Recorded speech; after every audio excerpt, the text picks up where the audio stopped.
estamos hablando de que era el luchador que recibía más dólares. Sin embargo, la cantidad que le daban no era suficiente. Posiblemente le hubieran quitado el nombre, le hubieran quitado el personaje.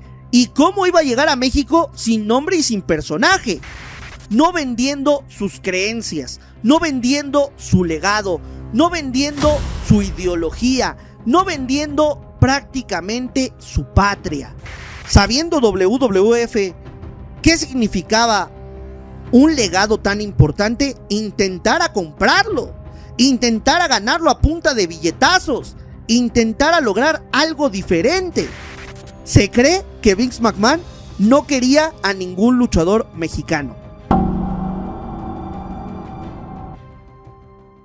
En este episodio hablaremos de estos luchadores mexicanos, leyendas, íconos y luchadores estelares que rechazaron a la WWE.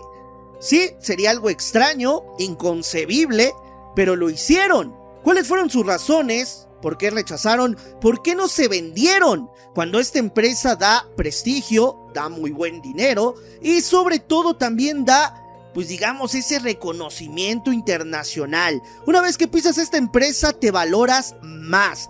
Pero estos luchadores tuvieron sus razones personales y profesionales para decirle que no. Simplemente no.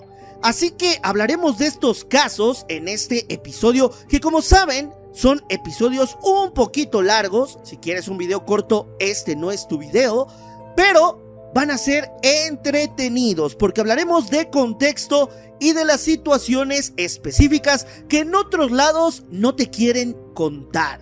Así que vamos a comenzar con el primer caso.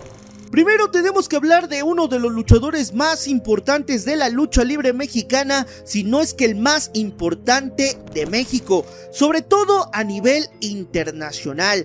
Y es que tenemos que hablar, señoras y señores, de Mr. Personalidad. Sí, Mr. Personalidad, Mil Máscaras. Un luchador que tiene bastante dentro de la lucha libre mexicana, que tiene, digamos, todas las credenciales para hablar, criticar, decir, no decir sobre la lucha libre nacional e internacional. Un luchador que luchó en las mejores empresas de México, Consejo, AAA, Circuito Independiente, las mejores de Japón y también las mejores de Estados Unidos. Y es aquí cuando la historia comienza con Mil Máscaras. Para nadie es desconocido que este luchador abrió las puertas a varios luchadores mexicanos para que se fueran al extranjero. Sin un Mil Máscaras no habría luchadores mexicanos en Japón, en Estados Unidos, en Europa y en cualquier parte del mundo donde haya lucha libre. Mil Máscaras abrió esas puertas, esas oportunidades, cuando pocos luchadores mexicanos iban al extranjero, cuando pocos confiaban en el luchador azteca, pues vino Mil Máscaras con un físico demasiado bien trabajado, con disciplina, con constancia y con amor a la lucha libre para decirles a esos extranjeros que el luchador mexicano se valorizaba, que tenía una gran cualidad, que era pues prácticamente el amor por este deporte, que en otros lugares quizá no lo tenían. Y es que Mil Máscaras abrió estas oportunidades. Mil Máscaras fue uno de los primeros luchadores en luchar enmascarado en Estados Unidos. Y es que en Estados Unidos no se permitía en algunos recintos, sobre todo en los 70, tener a luchadores enmascarados. Pero Mil Máscaras era tan grande su posicionamiento, era tan grande su figura, era tan grande como luchador que varias promotoras tuvieron que dejarlo luchar con máscara, a pesar de que muchas promotoras querían que se la quitara. Pero Mil Máscaras, prácticamente digno a la figura, orgulloso de tener una máscara y sobre todo de luchar con ella en el extranjero, jamás aceptó esta situación. Y esto fue lo que pasó con la WWF. Y es que la WWF conocía a Mil Máscaras, todo lo que venía haciendo en la lucha libre mexicana, en Asia, sobre todo también en Japón, y decidió pues hacerse parte de sus servicios. En un inicio no estaban completamente convencidos, pero ya era su nombre conocido a nivel mundial. Así que Vince McMahon, señor, decidió contratarlo. En un inicio también intentó de cierta manera convencerlo para que no usara la tapa, pero Mil Máscaras se negó y utilizó esa máscara. Fue el primer luchador mexicano enmascarado en luchar en el Madison Square Garden, y también en su momento luchó contra el luchador más importante de esa compañía a finales de los 70, Billy Graham. Y a pesar de que no conquistó el campeonato de dicha compañía, le demostró a este luchador quién era un verdadero luchador mexicano, prácticamente humillándolo dentro del ring. Con años posteriores se fue enfrentando a varios luchadores de esta empresa y de otras promotoras importantes, y siempre haciendo valer esa jerarquía. Por esta razón, esta compañía, ya también donde participaba aquel bien conocido Vince McMahon Jr., que después se convirtió en el Vince McMahon que todos conocemos, querían contratar a Mil Máscaras. Sin embargo, pues existía todavía esta duda de usarlo con máscara o sin máscara. La realidad es que Mil Máscaras nunca aceptó estar en ninguna promotora sin la tapa, y es que el orgullo nacional siempre fue más importante.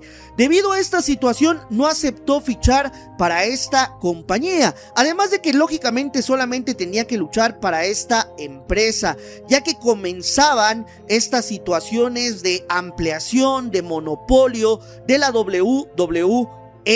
Y también hay que recordar que para aquellas épocas en Estados Unidos, aquel que luchaba en una promotora normalmente se tenía que quedar ahí, ya que estaba dividido en territorios y no competían entre sí. Pero como Mil Máscaras era un luchador que no estaba con ninguna, podía brincar de una a otra, tenía esa libertad. Pero al encasillarse con estas, hubiera sido contratado, tenía que estar solamente para la WWE, antes WWF, y Mil Máscaras simplemente no aceptó. Posteriormente, en años posteriores, en los años 80 y en los años 90, intentaron nuevamente ficharlo, pero Mil Máscaras la tenía clara, simplemente no quería fichar porque era encarcelarse, y él prácticamente luchaba en todo el mundo. Lugar donde hubiera lucha libre, lugar donde estaba Mil Máscaras. Literalmente, hay que decirlo así, Mil Máscaras era un luchador tan grande que no podía estar en una empresa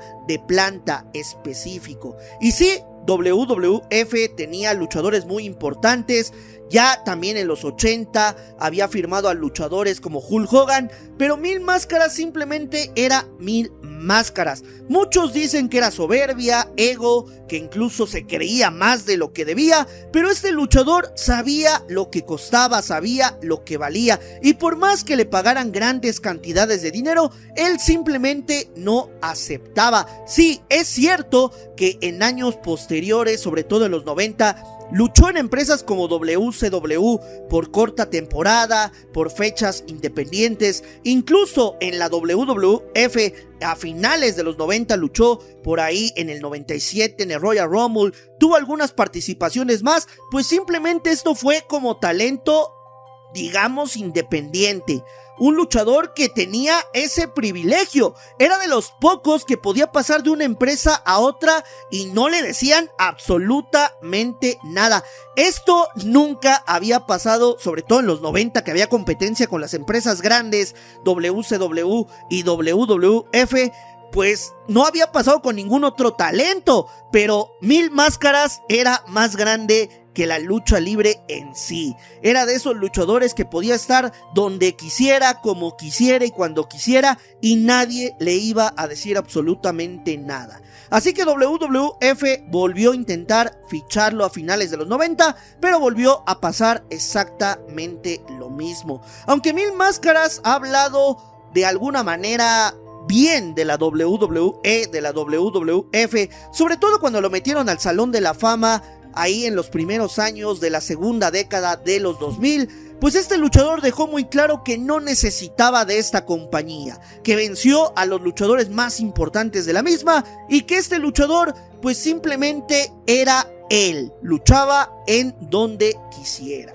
Así que fue este el primer gran fracaso que tuvo WWF por intentar comprar a un luchador mexicano que simplemente no se quiso vender. Valía más su carrera, valía más su trayectoria, valía más su máscara que todos los millones o miles que en aquel entonces se daban de dólares para este luchador. Sin duda, una lección que nos llevará al segundo caso.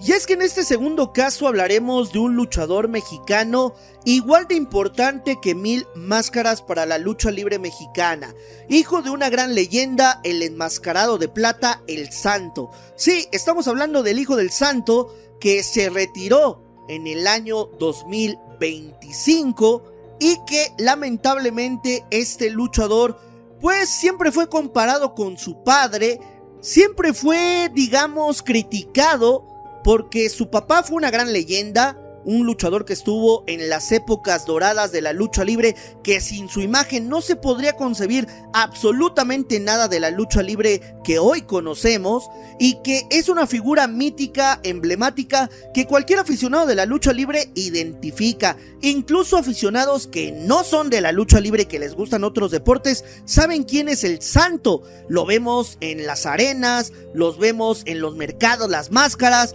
vemos incluso también su máscara en eventos deportivos como en el Mundial, en eventos de otra índole donde compite la selección mexicana o equipos mexicanos. Y la realidad es que el hijo del Santo tuvo este legado en su espalda que tuvo que llevar a cabo de una manera un poco más caótica, porque los medios de comunicación lo criticaban demasiado, los aficionados también. Siempre se le criticó esta parte de los duelos de apuesta, de estar en una empresa y salirse, de creerse más que las compañías, de a veces tener duelos de apuesta contra rivales que no estaban a su nivel y muchas cosas de ese estilo. Pero lo que no se puede negar es que tuvo una carrera que llevó de buena manera, que la llevó por las mejores empresas de México como el Consejo, AAA, que también fue conocido en Estados Unidos, en Japón, y que sobre todo mantuvo el auge sobre el personaje.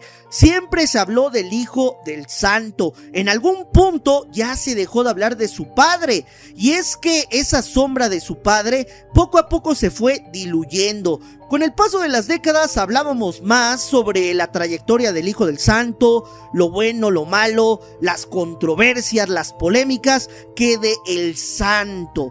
Pero sin embargo, un momento importante para el hijo del Santo fue cuando llegó a finales de los 90 a la WWE, medianamente en una caótica era para esta compañía. ¿Por qué? Porque estaba en plena competencia con la WCW.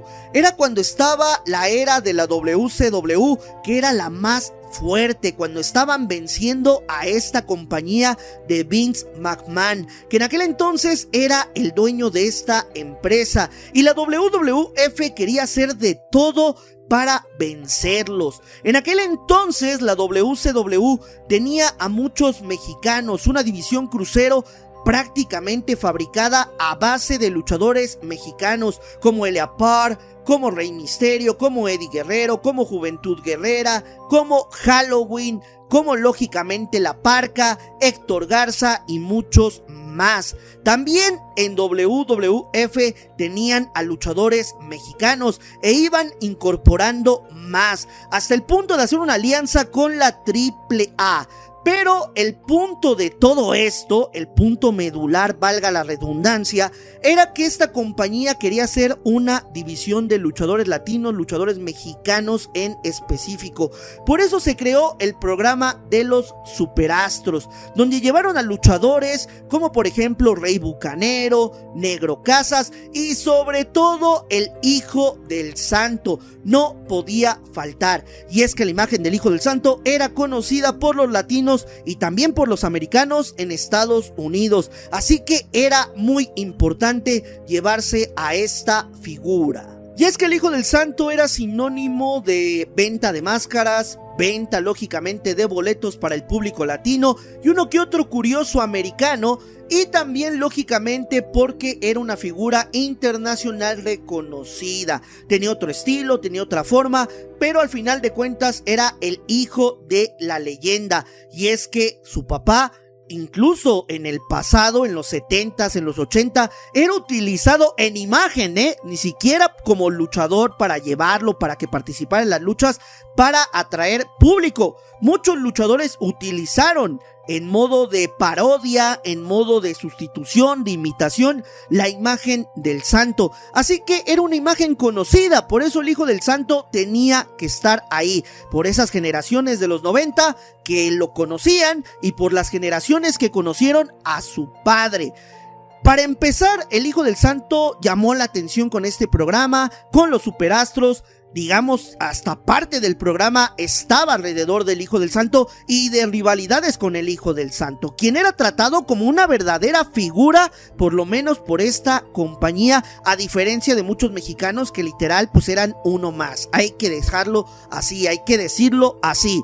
Pero lamentablemente este programa, prácticamente por los bajos niveles de audiencia, porque solamente se transmitía para puro latino en Estados Unidos, porque muchos americanos no estuvieron muy interesados en estas rivalidades que tampoco eran tan entretenidas, a pesar de que había muy buena lucha, acabó terminando este programa, acabó diluyéndose, acabó prácticamente siendo finiquitado, y este proyecto fue hecho a un lado. A pesar de toda esta situación, varios luchadores mexicanos iban a ser contratados por esta compañía, y uno de ellos iba a ser el Hijo del Santo. Sin embargo, digno, o más bien fiel a lo que él creía de su personaje, a lo que él creía que significaba la figura del Hijo del Santo, no aceptó. Y esto tiene una razón, y es porque WWF, Vince McMahon, querían, dicho por el Hijo del Santo, todo prácticamente de él. Querían los derechos del nombre, los derechos del personaje y registrarlo a nombre de WWE. Lógicamente, el Hijo del Santo no iba a aceptar esas condiciones, a pesar de que le daban una gran cantidad de dinero. Y estamos hablando de que el Hijo del Santo era el mejor luchador pagado de la WWE. Estamos hablando de que era el luchador que recibía más dólares. Sin embargo, la cantidad que le daban no era suficiente para el Hijo del Santo. Además de que prácticamente era vender su legado y vender el legado de su padre. Por esta razón, el Hijo del Santo rechazó la propuesta. Pero se dice que insistieron demasiado, porque sabían lo que podían lucrar con este luchador, sabían lo que podía vender para el mercado latino y podían prescindir de cualquier luchador, pero de este absolutamente no. Simplemente intentaron hacer la oferta, pero el Hijo del Santo declinó, dijo no. El Hijo del Santo sabía que si vendía su legado, perdía absolutamente todo. Y si perdía este legado, el Hijo del Santo dejaría de ser el Hijo del Santo. Posiblemente le hubieran quitado el nombre, le hubieran quitado el personaje. ¿Y cómo iba a llegar a México sin nombre y sin personaje? Un nombre y personaje que le costó labrar, después de las críticas, después de todo lo que pasó, y sobre todo que su papá también se había ganado este nombre. Esta situación, quizá algún otro luchador con menos legado, con más ambición, lo hubiera aceptado. Pero el Hijo del Santo no lo aceptó. Prácticamente ahí se acabó la historia del Hijo del Santo con esta compañía. Y de esta forma regresó a México, siguió haciendo sus cosas, siguió teniendo duelos de apuesta, estuvo en empresas grandes, salió de las empresas grandes, estuvo en el circuito independiente, pero sí comentó esta situación. Interesante que en aquel entonces, sabiendo WWF qué significaba un legado tan importante, intentara comprarlo. intentara ganarlo a punta de billetazos, intentara lograr algo diferente, cuando sabía que posiblemente la respuesta iba a ser no. Aún así, se valora que Vince McMahon quisiera echarse prácticamente todas las papas a su costal y que intentara hacerse con uno de los legados más relevantes de la lucha libre mexicana. Pero ¿cómo no pensarlo si años atrás había intentado fichar al propio Mil Máscaras, como ya lo dijimos? Y quizás si Mil Máscaras hubiera hecho lo mismo, hubiera aceptado, claro que no lo iba a hacer, hubiera pasado que se hubiera quedado con el legado también y hubiera vendido el legado. Vince McMahon sabía lo que significaban estos dos luchadores y sabía que tenía que ofrecer, aunque supiera que la respuesta iba a ser negativa. Y esto habla de la visión que tenía Vince McMahon, y en muchas ocasiones se cree que Vince McMahon no quería a ningún luchador mexicano. Los infravaloraba, los subestimaba, pero la realidad es que cuando un luchador sí tenía el peso, sí tenía la valía, lo quería a toda costa. Pero en este caso del Hijo del Santo, no lo pudo conseguir. Y ahora vamos con un caso actual que tenemos que hablar tranquilamente y sobre todo ampliamente, porque tiene que ver con un luchador que posiblemente no tenga las credenciales que tiene ni Mil Máscaras ni el Hijo del Santo. No es una leyenda de la lucha libre, no es un ícono de la lucha libre, pero sí es un luchador importante y sobre todo estelar. También es un luchador que ha tenido altas y bajas dentro del consejo, que en la actualidad podría decirse que es una figura que tiene popularidad, que tiene carisma, que la gente lo quiere, que es un gran personaje, que tiene buenas cualidades luchísticas, pero que no está en el mejor momento en cuestión a logros. Es un luchador que ha ganado cosas importantes, campeonatos, un campeonato nacional, un campeonato de peso medio, mundial de peso medio del consejo, la gran alternativa, la leyenda azul, la Copa Dinastías y muchas cosas interesantes, pero que en el último tiempo no tiene tantos logros como mucha gente creería, mucha gente contemplaría. Y este luchador es Soberano Jr. Soberano Jr. es hijo de un luchador importante del consejo, Euforia, y nieto del luchador El Soberano. Es decir, es un luchador de tercera generación. Conoce la lucha libre a la perfección. Nació con la lucha libre. Así que este luchador prácticamente vive lucha libre. Conoce la lucha libre desde niño. Así que es difícil que no conozca, también valga la redundancia, todo lo que se maneja en la lucha libre. Este luchador prácticamente ha hecho toda su carrera en el consejo. Y si bien en algún momento no se esperaban tan buenas cosas de él, en los últimos años ha dado un giro de 180 grados, siendo uno de los luchadores más llamativos, de los rudos más esperados en las arenas, tanto independientes que colaboran con el consejo como las del consejo, y un luchador que ha sido un imán también para aficionados jóvenes y sobre todo para las féminas. Por esta razón, no es un tanto extraño que este luchador haya sido buscado por empresas. No solamente por empresas aliadas, como por ejemplo New Japan Pro Wrestling, All Elite, sino por la competencia, WWE. Y ya lo han buscado en varias ocasiones. La primera de ellas fue a finales de esta segunda década de los años 2000.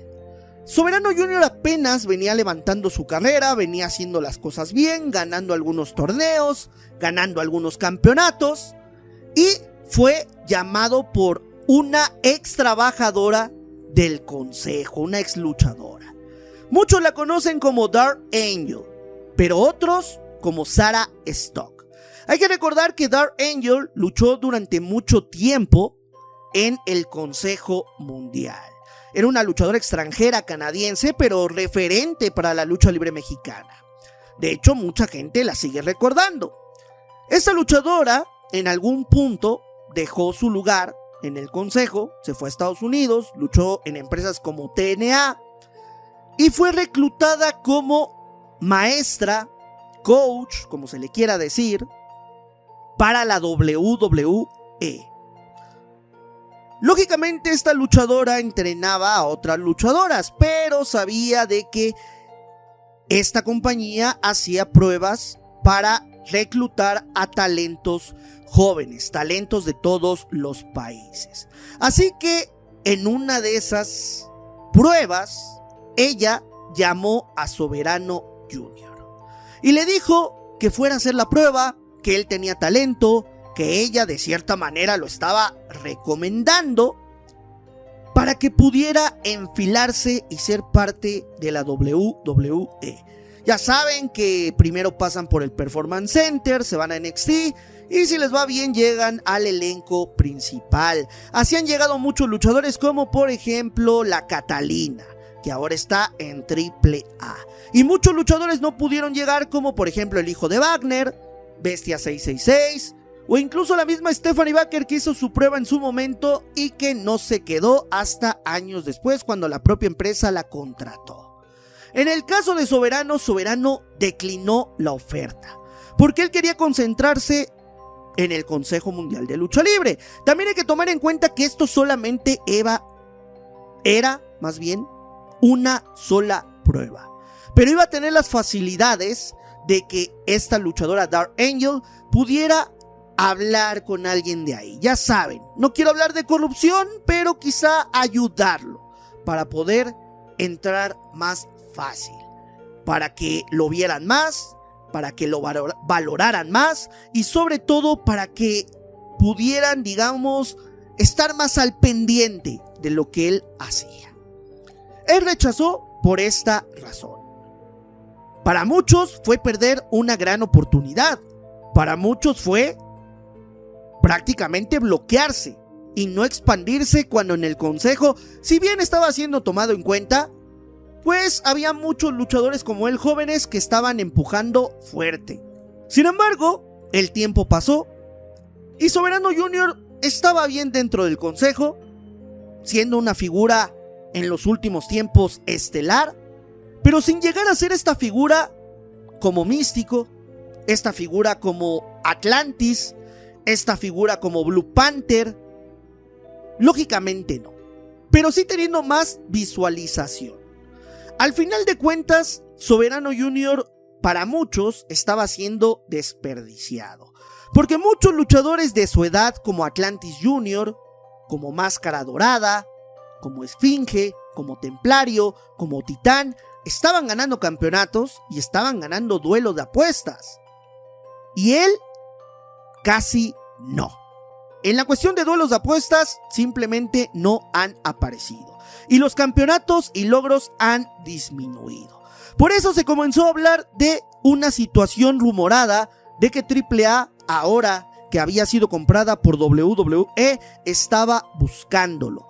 Primero porque existía el antecedente de que habían buscado a luchadores como Volador Jr., el cual confirmó esta situación. Y se habían llevado una luchadora como la Catalina, la cual se acabó yendo por esta cuestión de que prefirió la fama, el dinero y muchas cosas más de esta compañía norteamericana, aun cuando el consejo le había brindado todo el apoyo cuando ella fue desechada de esta empresa.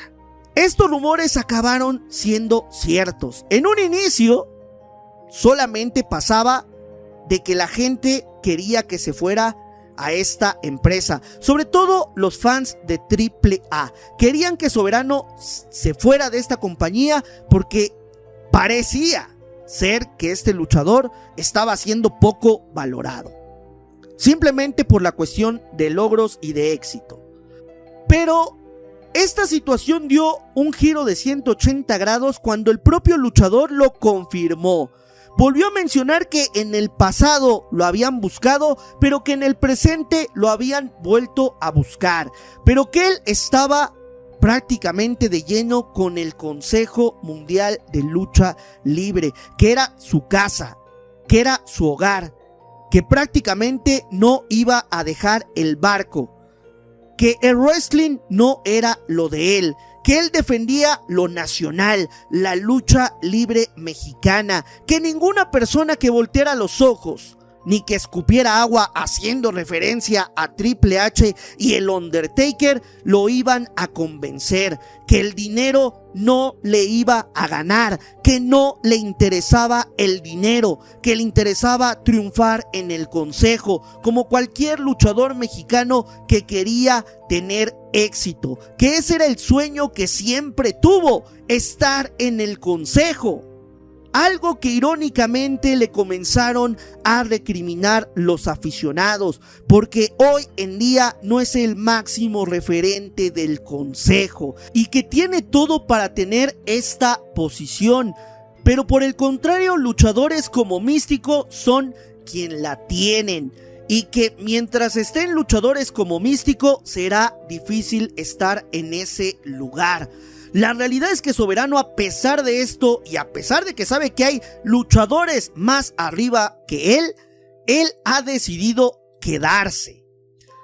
Este luchador se está viendo como un 1000 máscaras, como un hijo del santo, no vendiendo sus creencias, no vendiendo su legado, no vendiendo su ideología, no vendiendo prácticamente su patria. Muchos le dirán idealista, porque pensarán que Soberano Jr., a diferencia del Hijo del Santo y a diferencia de 1000 Máscaras, no ha logrado absolutamente nada para cotizarse, para rechazar, para decirle que no a esta empresa, y que está muy joven para no arrepentirse. Como dicen, nunca digas que no porque puedes arrepentirse. Pero este luchador la tiene clara. Sabe que esta empresa lo ha estado buscando por su talento. Sabe que esta compañía necesita más de él que él de la compañía. Porque este luchador reforzaría a esta empresa, a Triple A. Porque no pasaría inmediatamente al elenco principal, no sería una figura emblemática y solamente lo utilizarían, algo que él claramente no quiere, y quiere un lugar donde él se vaya ganando cada cosa, no simplemente que lo utilicen. Este luchador sabe lo que cuesta y sabe lo que puede lograr y lo que puede llegar a valer. Esto es lo más importante. Si bien no tiene esas credenciales de leyenda y de ícono, puede convertirse en uno de ellos. Puede convertirse, basado en esta ideología de la nacionalidad y del patriotismo, en un nuevo Canek. Un Canek que tampoco se vendió. Un Canek que luchaba contra extranjeros. Un Canek que valoraba la lucha libre mexicana, un Canek que prácticamente se iba por lo nacional. Soberano Jr. representa ese patriotismo, ese nacionalismo, esa parte de no ceder ante el capitalismo, de no ceder ante lo extranjero, ante lo americano que nos ha invadido en todo, en la comida, en los autos, en la vida diaria, en las redes sociales, en todo. No se va a vender ante esa situación. Soberano Jr. quiere quedarse con su idea, quiere ser fiel a la tradición que significa el Consejo Mundial de Lucha Libre. Lógicamente, en el futuro podría cambiar de opinión si las cosas salen mal con el Consejo, si hay una situación donde se rompa algo entre ambas partes, y claramente se va a convertir en una persona que tenga contradicción, que no tenga palabra.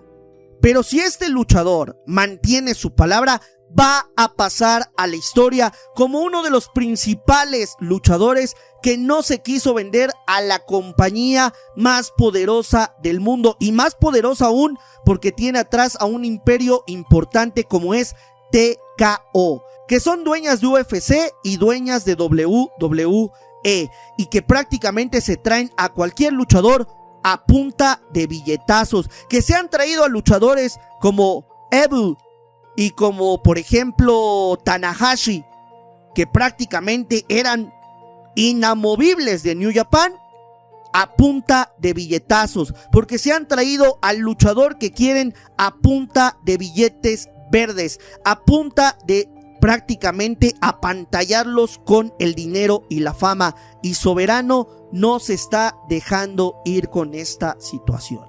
En el dado caso que nunca se vaya esta empresa, va a marcar un precedente importante para la posteridad. Veremos si esto lo logra hacer, veremos si cumple su palabra, veremos si no se vende, pero en dado caso de lograrlo, sin duda Soberano Jr. va a pasar a la historia como el primer luchador joven sin tener un gran legado, al menos todavía en construcción, en declinar y hacerle el feo a la empresa de la WWE. ¿Será que en algún punto se convierta en un referente de la lucha libre mexicana y de los luchadores que enseguida se dejan guiar por estas cuestiones monetarias y se van a veces vendiendo su legado, a veces siendo maltratados, a veces conformándose con el dinero y siendo usados de trampolín, pero diciendo gano en dólares, vendiendo su dignidad, vendiendo su máscara, vendiendo su integridad? ¿Será que Soberano pone un precedente? Yo creo que sí. Yo creo que sí lo hará y hablará mucho sobre este luchador en el futuro. Pero ¿ustedes qué piensan? ¿Soberano Jr. pondrá una piedra importante en la lucha libre mexicana? ¿Será un referente? ¿Y qué similitudes le encuentran con Mil Máscaras y el Hijo del Santo?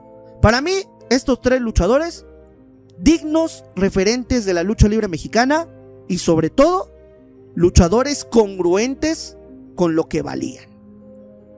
Simple y sencillamente, el legado y la dignidad no se vende. Y WWE solamente compra a los luchadores que no tienen dignidad. Y sí, varios luchadores actuales que están ahí, que los utilizan mal, se van a enojar. Pero ni modo, aquí tenemos que decir la verdad. Amigos, este fue el episodio del día de hoy, un poco extenso, hablando sobre varias situaciones que han mermado a los luchadores mexicanos y que sobre todo también exponiendo a cómo es la WWE, la WWF antes, y estas, digamos, situaciones donde todo lo quieren arreglar con punta de dinero. Si les gustó este video, dejen un like, compartan, comenten y sobre todo suscríbanse a BTM Wrestling.